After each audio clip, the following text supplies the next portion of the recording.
to remove a particular element using the del keyword. So this is how we did it. My list. Specify the index of the element that you want to remove. So this was removing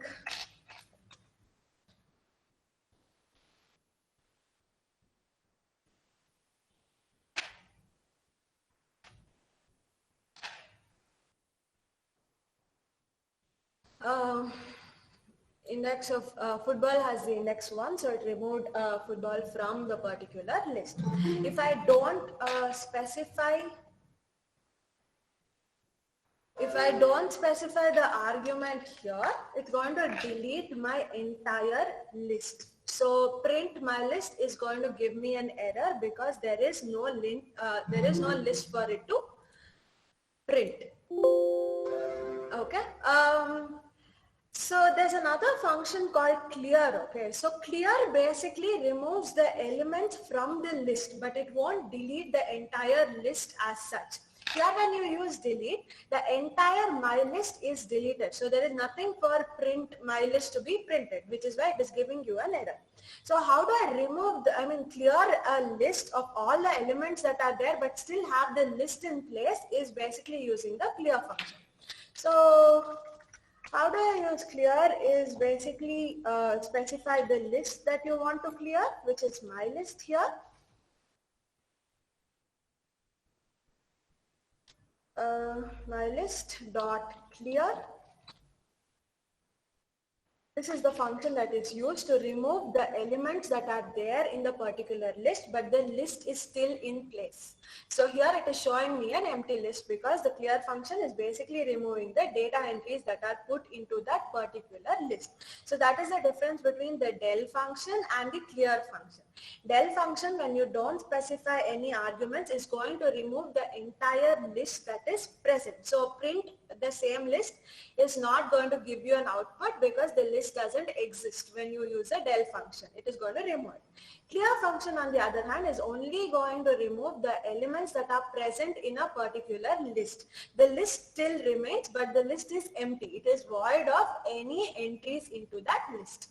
So difference between the del and the clear function.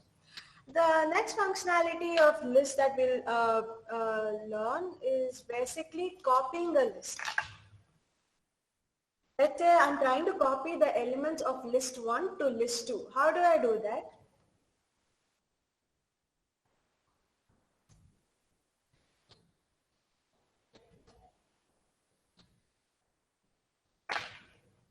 So this is my, I'll call it list 1. I've created, let's say, my list 2.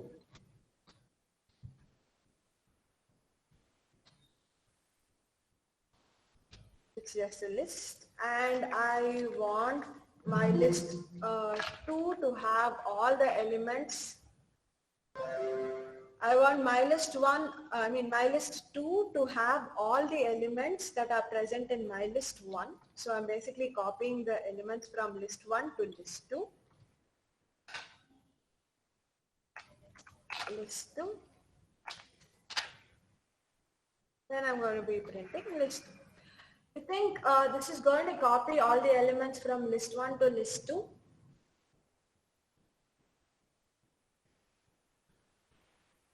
Okay, this is basically not going to work because when you're trying to equate two different lists here,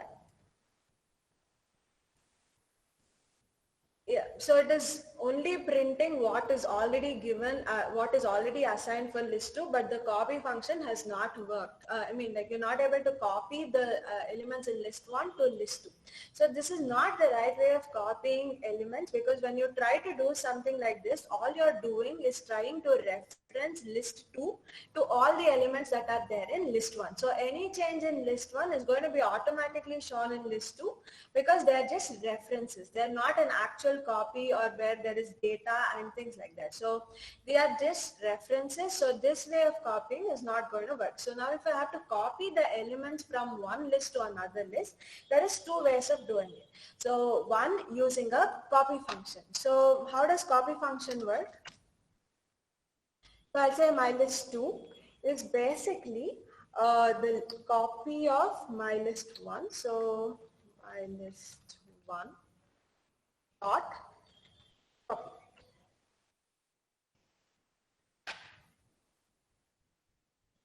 I'm going to remove this and then print my list 2. So I'm copying only the elements that are there in list 1 to list 2. So it has to print these 4 elements twice.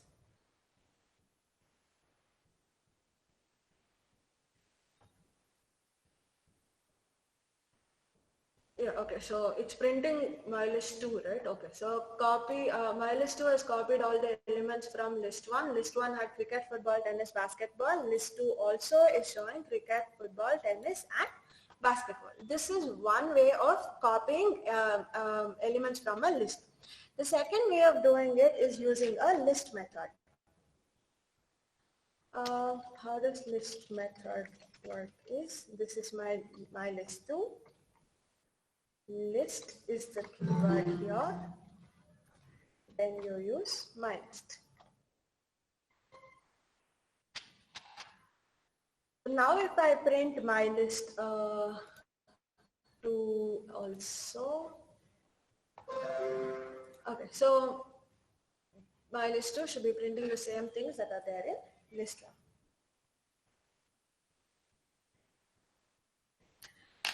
So yeah, it's printing the same things that are there in list 1, which is cricket, football, tennis and basketball. So 2 ways of copying a list is Hello? one copy function, yes. Ma'am, before using the copy function, Yeah. shouldn't L2 be empty? Or is Should that it? the second list, my list 2? Come again, what? Ma'am, there are 2 lists, okay. The prior method, the dot copy method. Okay, My list 1 is given cricket, football, etc. correct. Now my list 2 is equal to my list 1 dot copy. My list 1 dot copy, correct. Yeah, but for that, my list 2 must be empty, right? Like, is it by default empty? Yeah, when you take an, when you assign a variable, by default it is empty unless you assign something to it. Okay, that's the doubt I had. Yeah, so now it is empty, which is why it is copying only the elements that are there in my list 1. Otherwise, it's going to show you an empty list. Okay. Okay. Yeah, so copy and list methods to copying those 2 list elements from list. The next functionality with list is basically joining lists. Extend method. Yes. Again, joining lists can be done in 3 different ways. One of the easiest way to do it is using the plus operator, wherein you're trying to concatenate the elements in list 1 to list 2. So let's say, okay, we'll use the same thing that is there, list. My list 1 is basically having a copy, right? List 1. List 2 is basically having a copy of what is in list 1. So now if I try to join these 2 using the concatenation, let's create another list called my list 3. My list 3. Easiest way to do is just to concatenate both the lists that you have.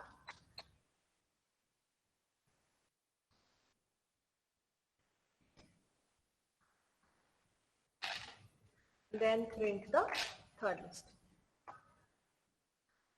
The output of it is basically try to print cricket, football, tennis, basketball twice. So cricket, football, tennis, basketball, cricket, football, tennis and basketball. So it's joined 2 lists together and printed it as a whole. This is one way of joining 2 lists. The second way is trying to use append and try to individually add every element from list 2 to list 1, because append function is going to add an element only at the end of that list, right?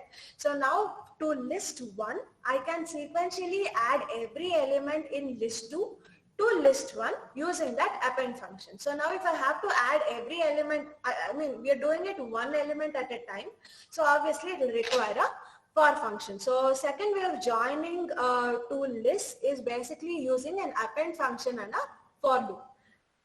We'll do that also. So I have my list 1 and my list 2. So let's say for some x in my list 2, I'm going to be appending every element from list 2 to list 1, one element at a time. So now X is going to stand for every element that is there in list 2. So how do I add it to list 1? It's going to be my list 1 dot append. Append what? X. So now if I print my list 1, it should basically have all the 8 items that are there.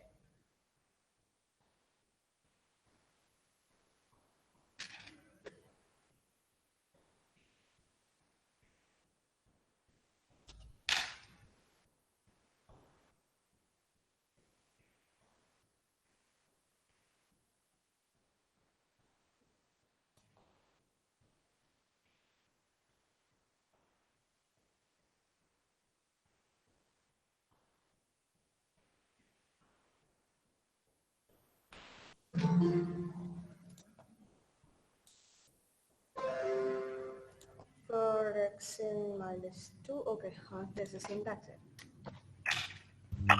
Excuse me, ma'am. Yes.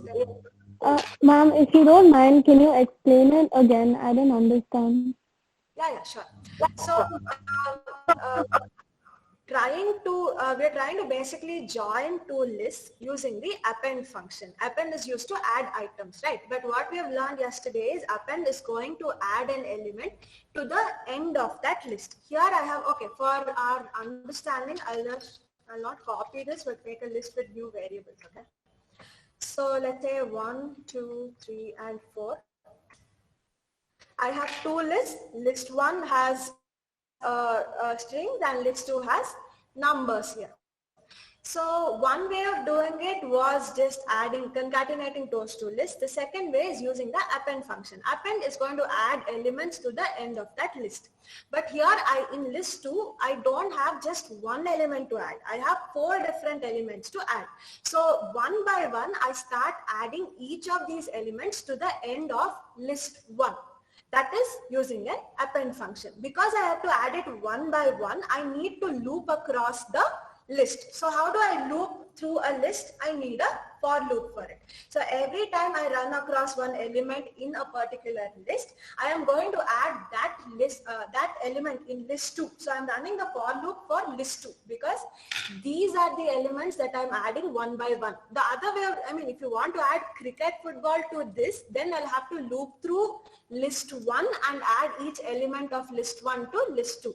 What we are trying to do now is add 1, 2, 3, 4 to list 1.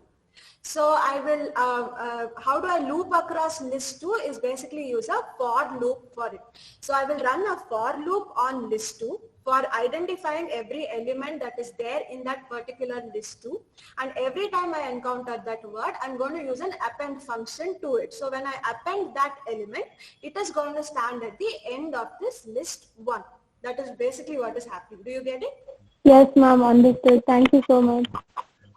Yeah. So now here for every value of X, it is going to get appended into the last of my list 1. So I'm printing only my list 1.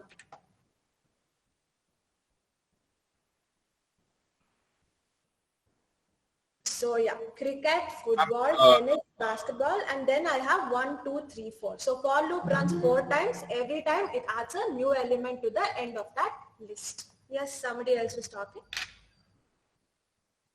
Can you just repeat the 3 types of copy functions? The first one, copy dot copy.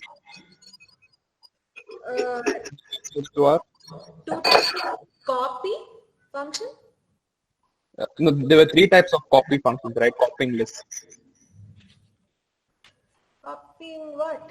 Copy was just 2, using the copy and the list method. What we did yesterday. Oh, can you repeat the list method?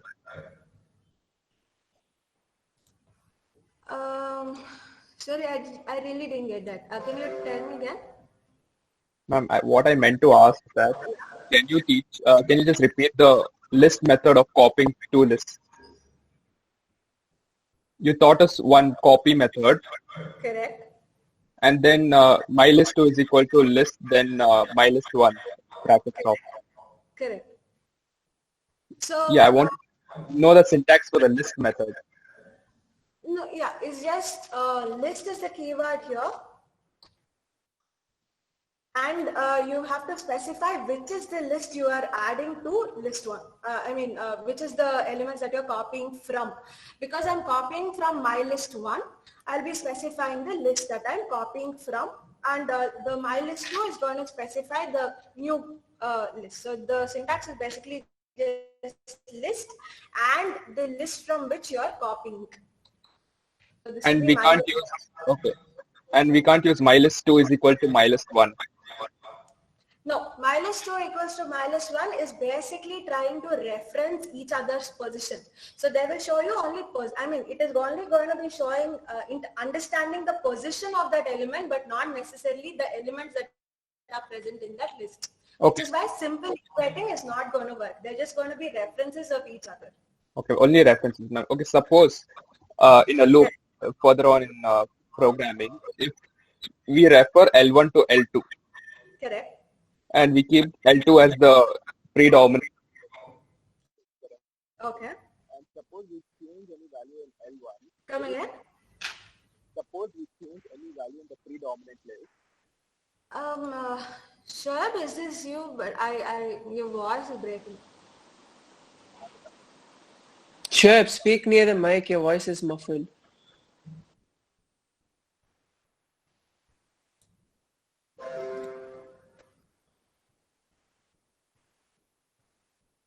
Shoaib?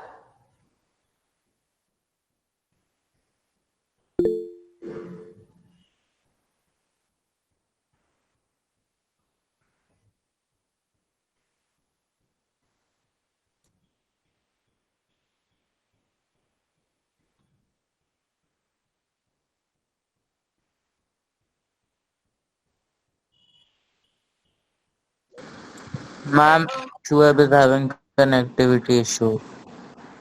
Okay, fine. I'll get back to him and check what is the doubt. Any of you have any other doubts also, please just let me know.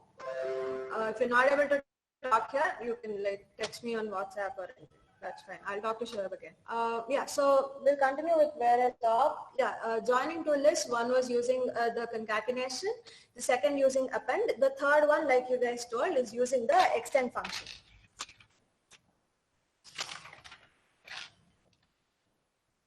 So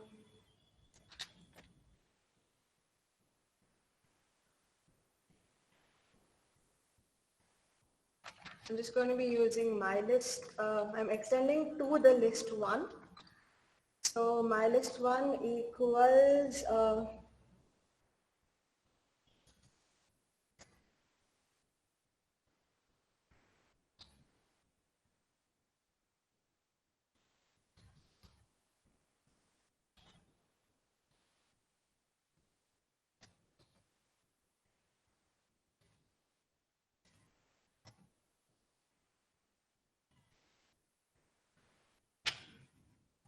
then print my list one.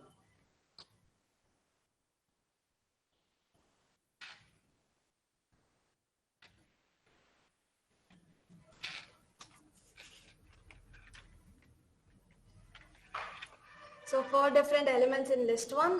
List two was a copy of list one, and then I've used the extend function to join both those lists. So the 4 elements in list one have been printed twice here. If you want it for, okay, we can just change the list here.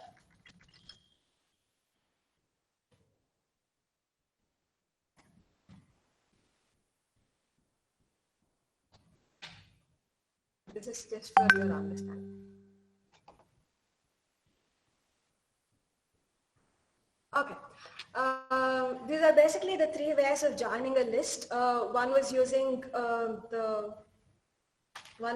append, the other with extend, and the first one using a concatenation. So copying a list, joining a list, both of them are all of you clear with that? So I'm still not back. Okay, fine. So basically all functionalities of list is creating, accessing, negative indexing that you had. We had adding an element to a list, deleting an element, looping across a list, checking whether an item existed or not, copying two different lists and joining two different lists. So these are all basically the functionalities of lists that are there that you should be known. Any doubts up until now? Oh, also you can create a list using a list constructor. Are all of you aware with constructors? You know what a constructor is?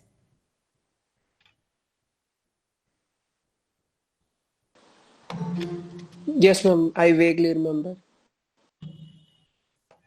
Yeah, constructor is basically used when you're trying to instantiate an object. So when you use a constructor, what you're trying to do is initialize all the data members of that particular object when that object is created. So when I say something, let's say how we were creating lists was basically using MyList. And then you were giving the data elements that are there.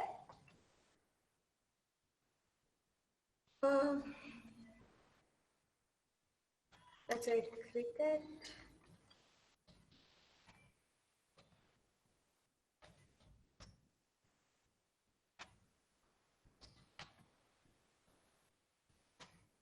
Two elements.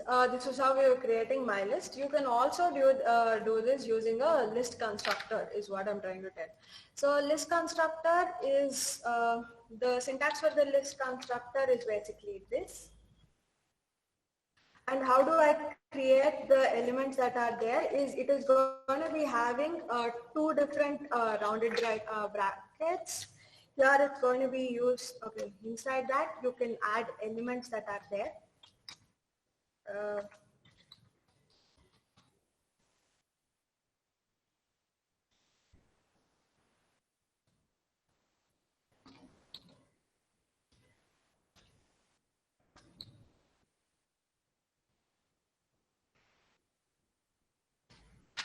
This is also going to be running, creating a list called MyList. So two ways of doing it, whichever you're comfortable with. If your list is big and things like that, you can also print MyList.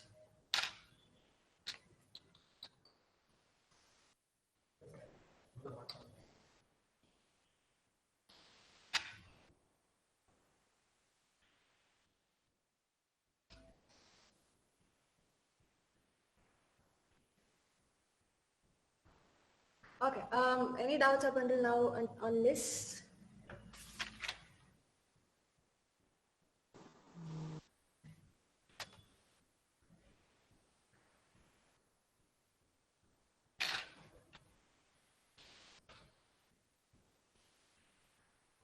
Okay, if there is no other doubts, we'll move on to the next collection data type that we had, which is basically tuples. Familiar with tuples?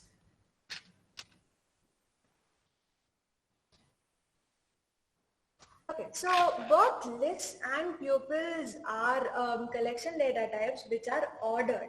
But the difference between a list and a tuple is lists can be modified, changed at any point of time. Tuple, once created, cannot be modified or changed.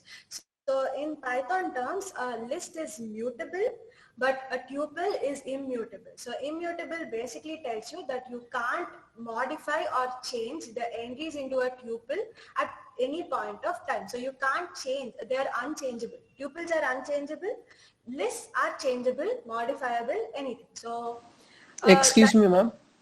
yeah, yes. Is tuple and tuple two different things? No, it's just pronunciation. Tuple is the actual right way of pronouncing it, and tuple just became a habit to me, so it's the same. Okay, ma'am. Okay, we'll try sticking to tuple. Okay, I have to make a conscious change, but yeah, we'll do that. Okay, so a tuple, yeah, fine. Tuple is basically immutable. You can't modify or change entries in a tuple. Syntax for it is you are using square brackets for list for tuples will be using rounded brackets. So how do I create a tuple? Let's call it my tuple. Rounded brackets, not square. And then you can go on with, I'll just stick with fruits, which is easier to type. Okay. Yeah.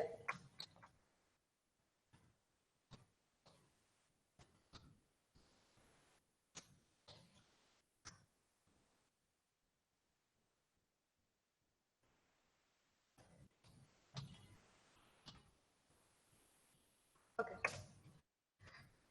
This is how you create a tuple, and make sure if you're creating a tuple, it has to be rounded brackets and not square brackets. Lists are square brackets, tuples are rounded brackets. So first one, creating a tuple is basically like this.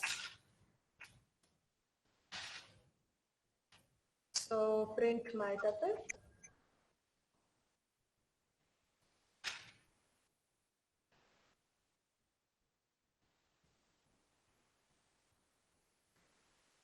So it's printed a tuple which has apple, mango, and guava.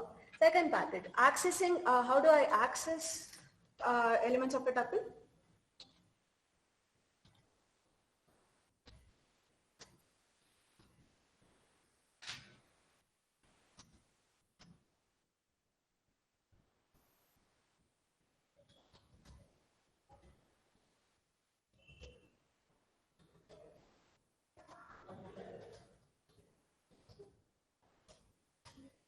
So I have a tuple called my tuple. If I have to access a particular element of it, all I have to do is use the index of that particular element.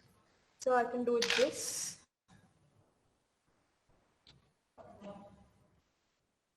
My tuple index, let's say I want to print mango. The index starts from 0. So this is accessing elements with a using an index of it. You can do the same using the negative indexing also, wherein you start reading a tuple from the end. So this also works.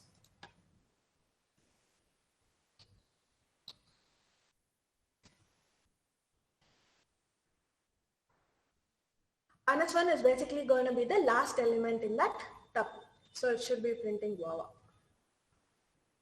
Okay. So creating, just make sure it is rounded brackets and not the square bracket. Accessing again is similar to your list, wherein you use your index number. Same thing works for range also. Let's say range is 0 to 2. 0 to 2. The start of the range is inclusive in printing, and the end of that range is exclusive. So it will print element 0 and up until element number 2. So it is going to print 0 and 1.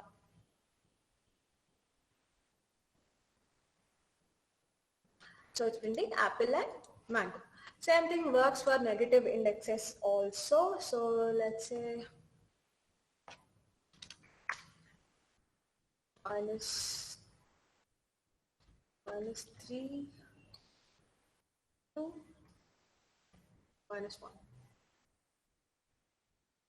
Minus 3 is inclusive, minus 1 is exclusive, so it has to print apple and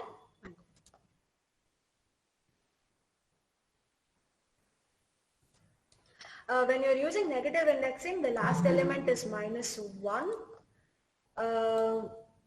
The last element is minus 1, minus 2, minus 3 and so on. But when you're using actual indexing, the forward indexing, index numbers always start with 0. So it will be 0, 1 and 2. So that is something you need to be careful about, but stick to general indexing. Negative indexing once in a while is also fine. Next, how do I change tuple values? How do I change the values of a tuple?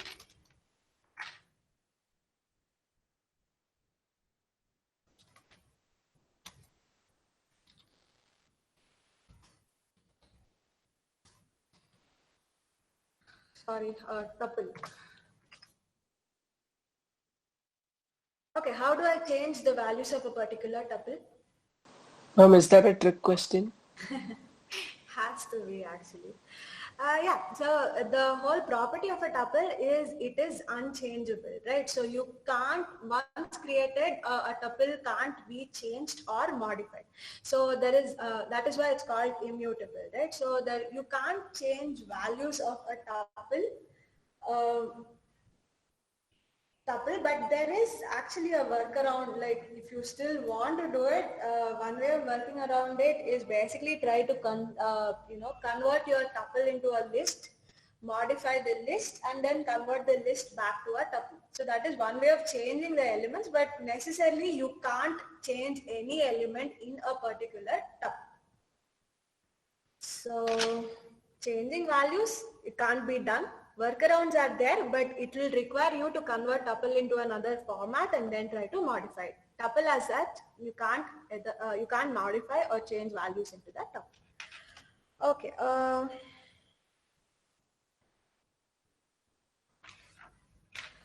How do I loop through a tuple?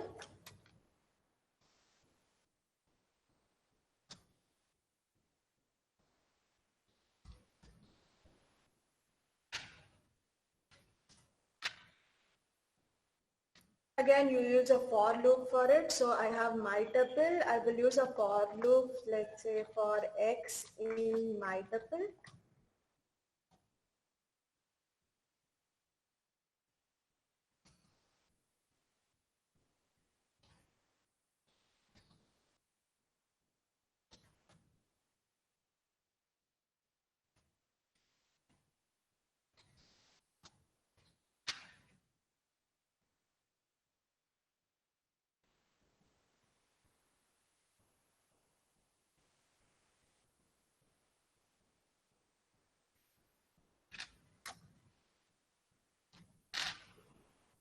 For x in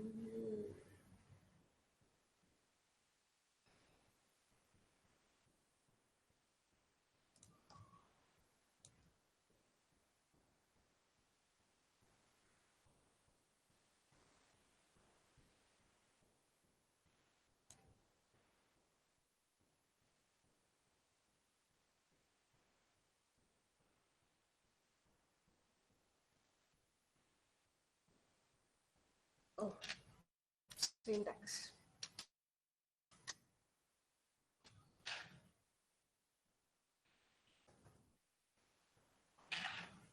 Okay, that's looping through a particular tuple. Then checking whether an element exists or not, use an if condition similar to your list.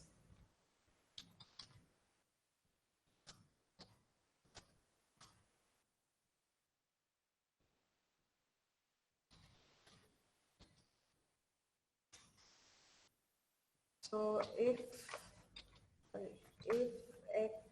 let's search for mango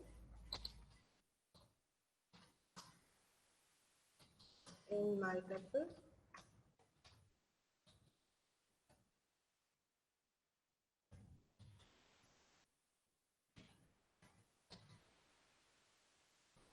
In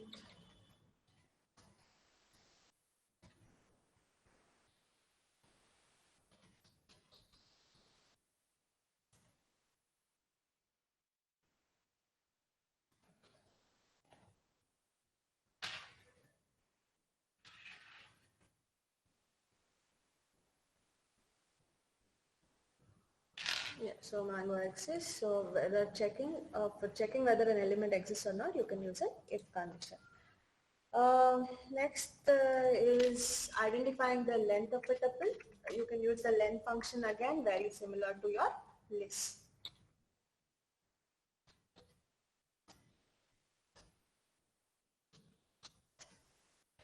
So I can do this, print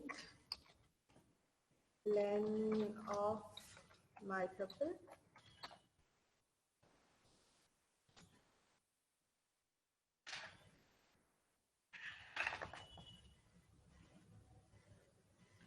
The length is 3. It has 3 different elements. Length is also 3. The next thing that we did with list was basically adding elements. Can we add elements to a tuple? No, ma'am. So again, with the basic nature of a tuple, you can't modify, add or do anything to a tuple. So there is no way you can add elements to a particular tuple. Removing elements from a tuple? No, ma'am. Correct. So you can't modify a tuple in any manner. So you can't even remove the elements from a tuple, but you can use the delete function to remove the whole tuple as such. You can't remove elements inside a tuple, but you can delete the entire tuple as such. So adding, deleting does not work because both of it require you to modify something, and modification is not allowed with tuples. So I can't delete elements in a tuple, but I can definitely delete that tuple. So now if I say del of my tuple, and then say print my tuple.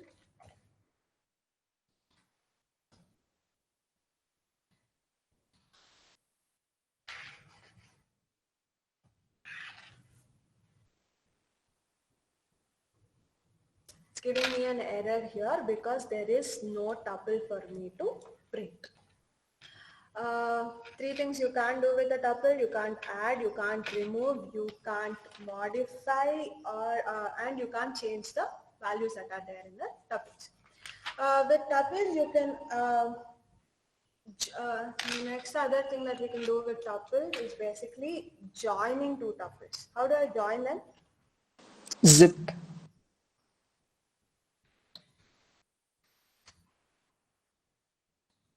By using method zip, ma'am. Zip. Actually, not even zip. You can just use the concatenator. That works. You don't really have to use zip also. So either one of them works. So that is basically all the functionalities that are there for a tuple. You can't add, delete or change values in a tuple because tuples by nature are immutable. That is, you can't modify or change them, unchangeable. Lists on the other hand can be you can add elements to a list, remove elements from a list, change the values of a list at any point of time. So compared to functionalities, list has more functionalities, or tuples have lesser functionalities, but it depends on the nature of your problem where you want to use a tuple or a list. Let's say there are applications wherein you can use a tuple, use a tuple inside of a list wherein you don't want your elements to be changed. So in such scenarios, tuples are very, very helpful. So that's basically about lists and tuples. Functionalities of both of them is only this much. Anything else that you guys want to know? I just wanted to finish tuples. This is all that is there for functionality. We'll move on to sets and dictionaries, but we'll do it in the next class. So far, any doubts? Both lists and are ordered pairs, ordered entities. When you're talking about sets and dictionaries, they're unordered. So for ordered sets, ordered elements, we're going to be using either a list or a tuple. If you want to modify the elements in a particular place, then you can go with a list. If you want something which is not modifiable, then you can go with a tuple. Is that clear? Yes, ma'am. Okay, Yes, ma'am. slides for both lists and tuples today. Tomorrow is also probably sets. We have a lab tomorrow Yes, ma'am. at 8:15, right? Yes. Yes, ma'am. Tomorrow's class, I'll begin off with sets and dictionaries. We have like 2.5 hours stretch, right? I'll try to finish sets and dictionaries, and whatever remaining time is there, we'll try to do like 2 or 3 exercises on what we have learned up until now. Is that fine for Okay, ma'am. everyone? Okay. Ma'am, when are you Tomorrow starting? morning at 8:15. Yes, at 8:15. Okay. Okay, ma'am. Somebody Pakka else no want- 8:15. pakka. 8:15. Yeah, 8:15 to 10:45. Okay, ma'am. Finish off sets and dictionaries also, and then we try to do exercises. Maybe take an application and try to see how all of them work. Okay? Yes, ma'am. Okay, there's nothing else. Thank you. All of you can leave, and I'll see you in tomorrow's class. Thank you, ma'am. ma'am. Okay.